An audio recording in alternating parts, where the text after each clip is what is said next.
Hey guys, last episode of Spreadsheets in 5 minutes. I'm going to teach you how to do a budget. So this is a really simple, what we'd call a zero-based budget. And pretty simple. You just go up here where it says October budget. So I've typed in the month. This is for a real month, not a hypothetical month. This is the one that's actually going to happen, this coming 30-day period. Okay, so we start out with how much money you bring home. So this is the amount of money. Let's click on the dollar sign so that we know it's currency.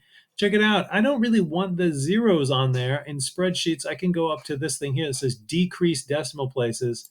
Click that twice, and that gets rid of the 2 decimal places that I had. All right, so then I have the 3 things you can do with money, which is give, save, and spend it. And we're going to fill in those categories here in a second. And then down at the bottom, I've got total. And then I have this cell here that I call income minus total. Oops, look at that. Income minus total. So that is this income minus the total amount up here. And the answer is going to go right there. We're going to see why in a second. All right, pause the video.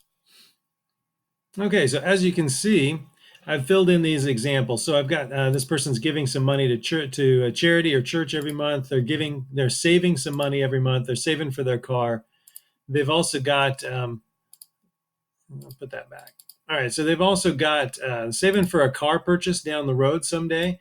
And then they've got spending, the things that they're spending money on. And I broke it out into 2 groups, as you can see. This group is the things you don't really have a choice over. This is what we would call non-discretionary spending, or things that are not up to you, not your choice. This list down here would be this is discretionary spending, things you have a choice over, choice spending. All right, so like you don't really have a choice about whether or not you pay your rent. You just have to do it.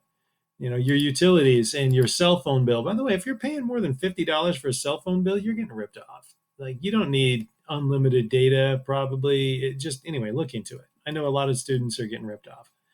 Internet, food and household stuff. I like to put these together because they're usually bought at the same store at the same time. Like you don't break out toilet paper in a different shopping trip than you do milk, right? You just buy it when you need it. Gas for your car insurance. There's more to this list than I included. So you could find more examples. And then these are things that you do have choice over. So in this case, it's eating out, coffee stops, buying clothes. Are these the only things that should be in your budget? No. So how do you know what should be listed here? If only the internet existed, and then you could go and just Google a phrase like budget categories, and it probably would give you a good place to start. All right, so let's total these up. I'm going to go hit the total button, and I'm going to go up here to the upper right corner, as you can see, and I'm going to hit the button that says functions, and then I'm going to go sum. And that sum function pops into the total box, and I'm going to draw my selection around everything except for the income. I don't want to total it up with the income because that's what I'm taking away from. So it should be obvious. All right, then I hit enter, and that gives me the total, which is $3,055. So I'm going to go here, and I'm going to go equals, scroll up and go income, and then hit the minus. Then click this cell here, 3,055. That's my total spending for the month. Total give, save, and spend. Enter.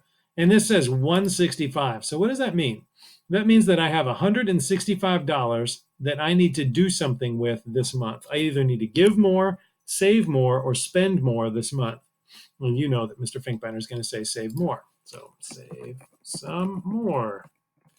And I'm going to put 165 in there. So there we go. And now it says 0. And 0 is what we're aiming for. 0 is our goal. This is a zero-based budget. What that means is that all the dollars in your life have been given a job to do.